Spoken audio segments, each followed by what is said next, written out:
I'm making this video to repent for my sins as a reader, and on top of that list is the fact that I've never read a Stephen King's book before. I've never gravitated towards picking up a Stephen King's book. I am not a big fan of horror. I don't watch horror and I don't really read horror. Whenever someone would talk about his books, I would just never really be interested to pick it up, knowing that it was in the horror genre. However, it has come to my attention that actually his books are really good and they explore so many other themes within the genre of horror, and the horror and the gruesome parts are not really put there just for the shock factor, but they often have specific meanings behind them, and his books are actually quite deep. So that sounds like up my alley, and I'm really excited to try and read some of his books. So because I've never read any of his books before, I'm really not sure what's the best starting point. I've watched a couple of videos, but no one really seems to agree on one book to start with. And so what I'm gonna do is I'm just gonna pick two books that pique my interest and that I think are readable. I just finished reading some longer books, so I want to read something that is quick, that is gonna keep me on my feet, and it's going to be easy to get through. So I thought the first book that I would be picking up this week would be Carrie by Stephen King. I think this is one of his earlier works, and I heard it's pretty short, so it's very easy to get through. I actually have no idea what this book is about, aside from the fact that it's a thriller slash horror about a young girl, and I think there's some supernatural elements. I actually go into this with a very positive outlook. I feel like at the end of this week, when I'm done reading Stephen King, I will actually have a new favorite writer. That's just the feeling that I'm getting. So I think that would be amazing. There's just no better feeling in the world than reading for the first time a new author and knowing this will be a new favorite author, and then looking at his backlist and they have like 50 books for you to read. You're like, yes, I'm set for life, I'm good. I've experimented with reading more romances and sci-fi, and it's really allowed me to be more open-minded about the value of a story, regardless of the type of genre that it's written in. So I'm feeling really positive about this. My plan is to read two books of his this week. We'll start with Carrie, and then when I'm done with this one, I'll give you an update and we'll pick the next book to read from his.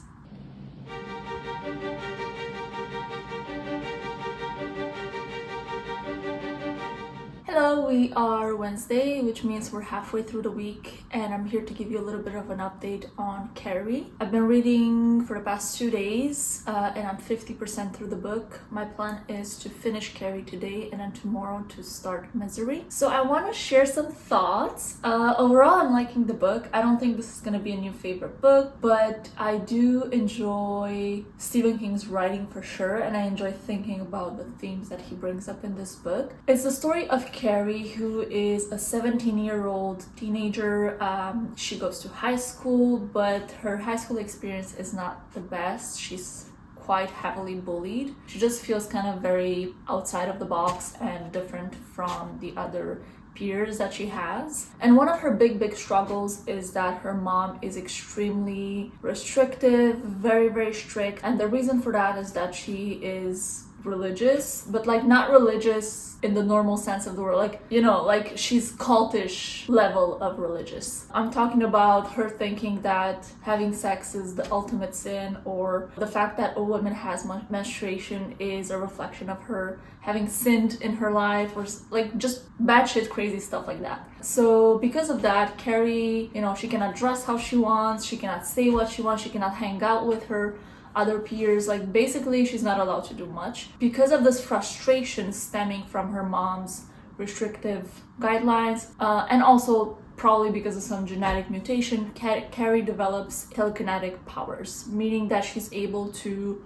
move stuff with her mind. And this comes out most of the time when she's under very stressful situations, or when she's very angry or frustrated with her mom's requests. The way this story is structured, we follow different timelines or different sources of information that help us, the reader, piece together the whole entire story itself. So for example, we follow from the future quite a few different excerpts from books written by scholars on the story of Carrie, and Particularly, they were focusing on her telekinetic powers, how they came to be, etc. So we have those types of documents. We also have excerpts from interviews with people who knew Carrie, who are, giving their opinions on different aspects of Carrie's life. And then we, the reader, also get the actual story from present day in which the events are occurring. So we get this through the perspective of a narrator who basically tells us everything that happened in those days. And I really love how Stephen King presents the perspective of the scholars or the books that have been written about Carrie as slightly different than the reality. So it's not like strike differences or complete lies. It's just minute details and nuances that are interpreted differently in these books. Like, for example, the character of a person, is this person good or bad for having done this certain thing back in the day, and they interpret it based on the clues that they have. And obviously those interpretations probably are biased based on that person's ideology or that person's modern knowledge of how things work. And it's really, really interesting because then as the reader, we get the real perspective of what's happening, and we get to ourselves interpret whether we thought this was a good person doing a good act or a bad person doing a bad act. I think that's such a cool way of telling a story and really portraying how different outlets of media could present a story in different ways. It's the same story, but it's just those small nuances and interpretation that a single person can make could ultimately distort how that story is told. So I really, really enjoy how Stephen King is really playing with that perspective taking. I'm also really enjoying the parts in which we're talking about the religious beliefs of the mother. There's a lot of symbolism going on here with, for example, the types of paintings that are surrounding Carrie all of her life of different passages from the Bible or different religious images, and how those might have impacted her traumatic experiences with religion or with strict parenthood, which ultimately I think is what is really feeding her ability to activate this type of mutated gene that she has of being able to move things around with her mind. I think essentially what Stephen King is implying is that she's able to kind of activate it or make this gene come to life by the fact that she's been through these traumatic events with her mom. I would not say this is a horror book, but it's a book that, at least to me, just feels deeply unsettling. Part of it is the decision of Stephen King to really focus on a sort of aspect of female sexuality or the female reproductive system as this sort of perceived sin by the mom. Like, just the fact that her mom had sex in order to procreate her is already something that is instilled in Carrie. And so when her mom gives birth to her, already to her, this child that she's bringing to life, it's nothing positive. It's not like, oh, I've created life, it's this positive experience, it's this sin. So Carrie is the ultimate physical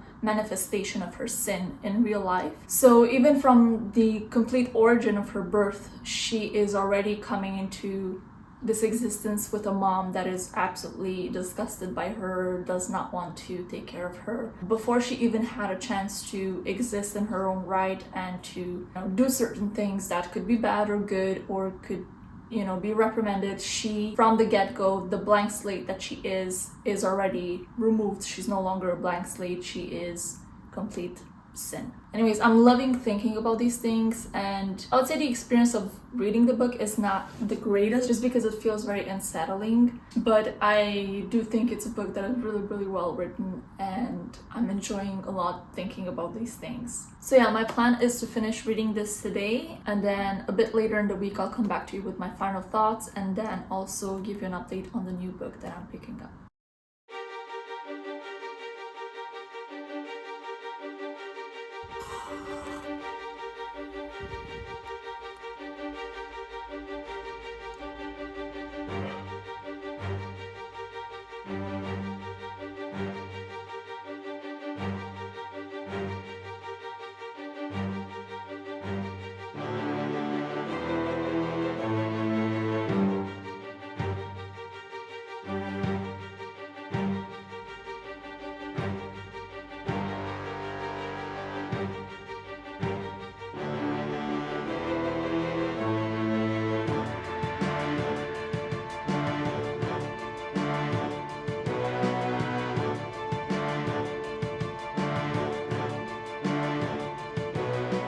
quite a few days later. I'm really taking my time with reading these. I thought I would be done within a week, but it's been longer than a week at this point. It's okay though. I'm, taking my time and I'm getting through them. I did finish Carrie yesterday, so I'm here to kind of share my thoughts and then talk a little bit about the next book that I'm picking up from Stephen King. Ultimately, I found Carrie an interesting book to read from the perspective of looking into the writing style and appreciating the themes that are brought up. This was written in 1970s, I think, so it's kind of when, a lot of bullying, school shootings were going on. And so I think this book is a good venue for Stephen King to discuss those issues that were going on in a more psychological / supernatural way. I also, like I said before, really enjoyed the narrative style of having the present day description of what is going on with a narrative that tells us everything that is happening, but also having the perspective of after the fact description of what people think happened and how that could be construed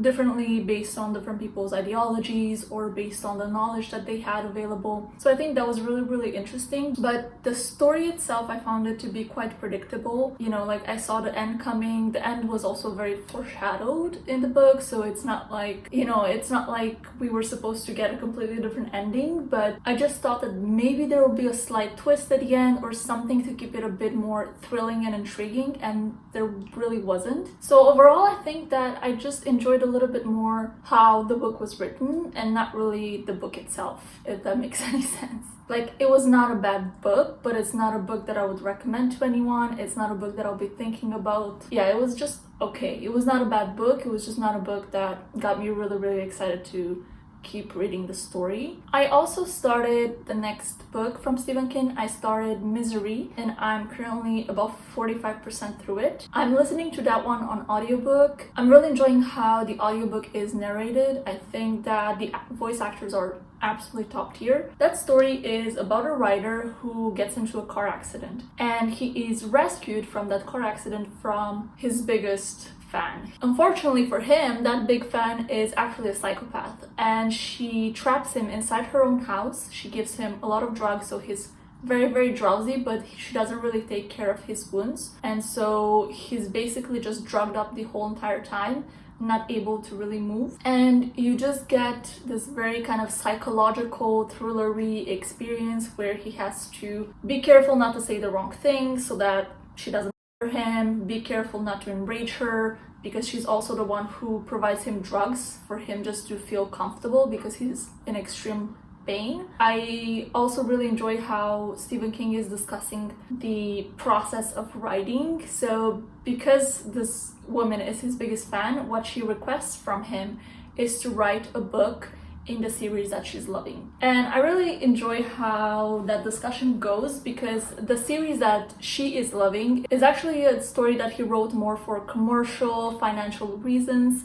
and not really because it's a story that really speaks to his creative mind. But she is like enamored with that story and she wants him to continue writing that story. So I really enjoyed those discussions about, the writer himself, how sometimes writers have to make decisions based on not really what their creativity dictates, also in terms of what's feasible and also what's, something that is going to bring in some money. Because at the end of the day, writing is not only a place of creativity for them, but it's also their job. So those are really, really interesting. And, he discusses a little bit the creative aspect of his writing and the process of the writing, which I think is really cool. But so far, I'm kind of feeling the same feelings that I felt for Carrie. I'm feeling like the writing is really, really strong, undoubtedly. And I also, really enjoy the themes that are brought up. But then the actual story, the plot itself, is not something that keeps me intrigued. So yeah, I'm only halfway through. So we'll see how it goes. I am not entirely sure how this is gonna end, so maybe if there's like a little bit of a plot twist towards the end, I might change my opinion. But so far I feel like it's a bit dragging and I'm just not enjoying as much the story. So yeah, those are my updates with reading Stephen King so far. I will try my best to maybe finish Misery by tomorrow or the day after, and then give you my final thoughts on this week and how it's going. And we have finished both books of Stephen King's. I'm here to talk about my final thoughts as well as my thoughts generally on Misery. So I finished reading Misery yesterday. I finished the entire thing on audiobook. I think that the audiobook experience was really good. I really liked the narrator, and that was a ride.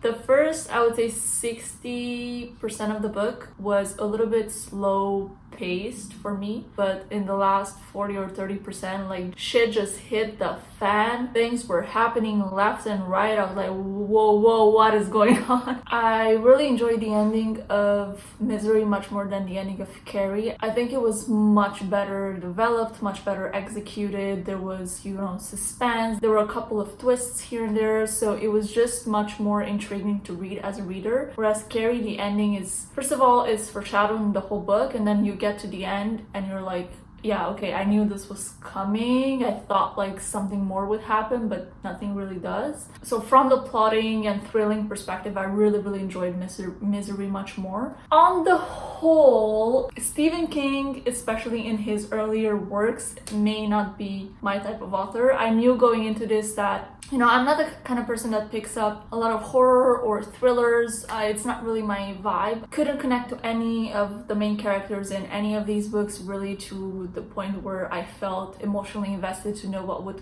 happen to them at the end. But I do recognize that there were some really cool themes that were explored here. I really liked how Stephen King explored, you know, motherhood and religion and teenage bullying in the first book. I really like how he explored authorship and the writing process in the second book. I think that was really cool, and I really enjoyed those parts. And I think those elements and themes definitely added a lot to the stories themselves, but the stories, like the plot itself, is just not something that I gravitate towards. It's not something that interests me. I think I liked Misery just a little bit more just because of the ending than I liked Carrie, but overall these are not books that really spoke to me in any way. I do plan on reading more Stephen King, and I just realized yesterday that both of these were written in the 1970s or 1980s, so quite earlier works of his. I knew that Carrie was an earlier work from his, but I didn't know Misery was one too. So now that I know that, maybe I would like to pick up next books that are a bit more recent,